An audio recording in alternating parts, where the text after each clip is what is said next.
গ্রহণ করব, অপরের দোষ তালাশ না করে নিজের দোষকে নিজে আগে তালাশ করব।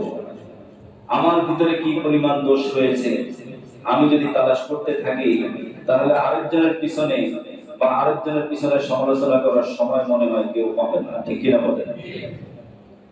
ফজর দিয়ে যদি আমি দিনটা শুরু করতে পারি, এশা দিয়ে যদি শেষ করতে পারি, এর মাঝে হয়তো আমার জবান দিয়ে আমি মিথ্যা কথা বলেছি, কোন অপরাধ করেছি, আমার পা দিয়ে কোনো অপরাধ হয়েছে, আমার চোখ দিয়ে অপরাধ হয়েছে, কান দিয়ে অপরাধ হয়েছে, শয়তানের ধোঁকায় পড়ে অন্যায় করেছি, চগলখড়ি, গীবত, শিকায়াত, পরনিন্দা, পরচর্চা, মিথ্যা চর্চা ইত্যাদি আমার দ্বারা সম্পন্ন হয়েছে।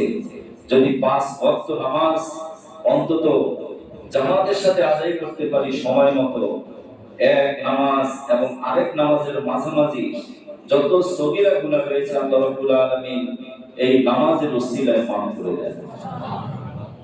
এমনকি বান্দা যখন নামাজের প্রস্তুতি নিয়ে ঘর থেকে বের হয়, হাদিস শরীফে নবীজি বলেন সে যেন হজের ইহরাম পেতে আল্লাহর ঘরের দিকে রওনা দিল।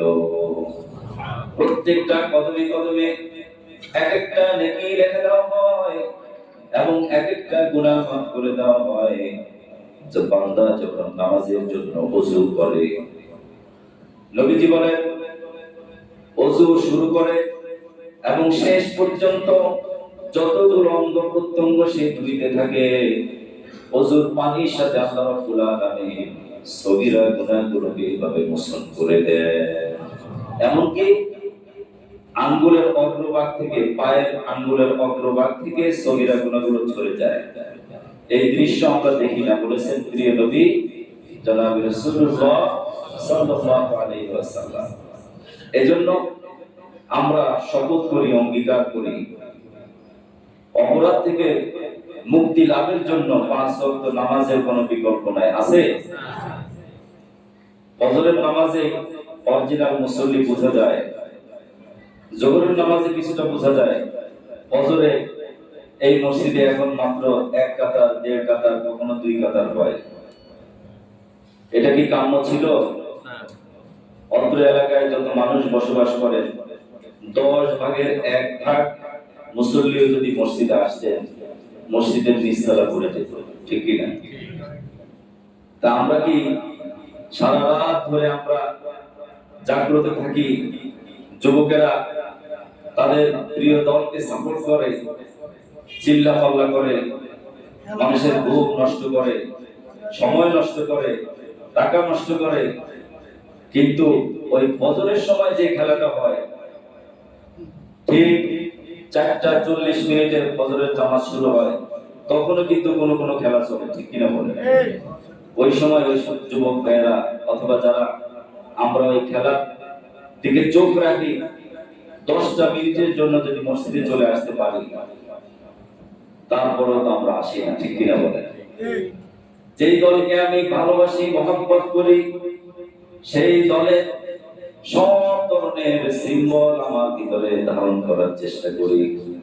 যাকে আমি মহব্বত করি তার পোশাকটা পরি, যাকে আমি যে খাবারটাকে ভালোবাসি সেই খাবার আমার টেবিলে যদি না থাকে, আমি আমার স্ত্রীর সাথে রাগারাগি করি, বলেছিলাম এই খাবার রান্না করবে কেন করো নাই, ঠিক কিনা বলেন?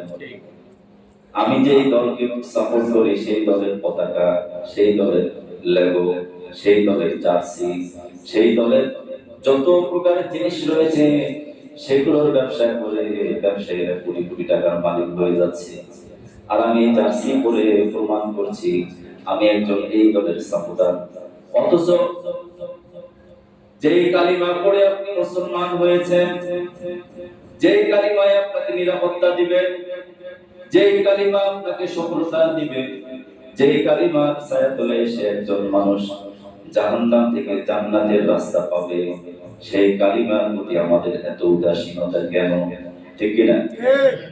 কালিমার পতাকা টানানো হয়, সেটাকে সহ্য করা হয় না। অপরদিকে যে সমস্ত দেশগুলোর পতাকা টানানোর পরে সরকারিভাবে কোনো ঘোষণা আসে না, পতাকার পিছনে সময় নষ্ট করে, টাকা নষ্ট করে কোনো লাভ নেই। আছে জমি বিক্রি করে কয় মাইল দীর্ঘ পতাকা তৈরি করেছে, এমন পাগল বাংলাদেশে আছে না? নাই? আছে না? জমি বিক্রি করে নাকি পতাকা তৈরি করেছে। আল্লাহ রাব্বুল আলামিন যেন হেদায়েত দান করে দেন, বলি আমিন। কালিমার পতাকা এইবারে দেখলাম এমন কিছু তরুণ যুবকেরা যারা কালিমার পতাকা বিভিন্ন জায়গায় উন্নয়ন করে তারা প্রমাণ করেছে আমরা ওই দলের সাপোর্টার না, আমরা এটাকে ভালোবাসি না, আমরা ভালোবাসি লা ইলাহা ইল্লাল্লাহ। সবাই পড়েন লা ইলাহা ইল্লাল্লাহ মুহাম্মাদুর রাসূলুল্লাহ সাল্লাল্লাহু আলাইহি ওয়াসাল্লাম।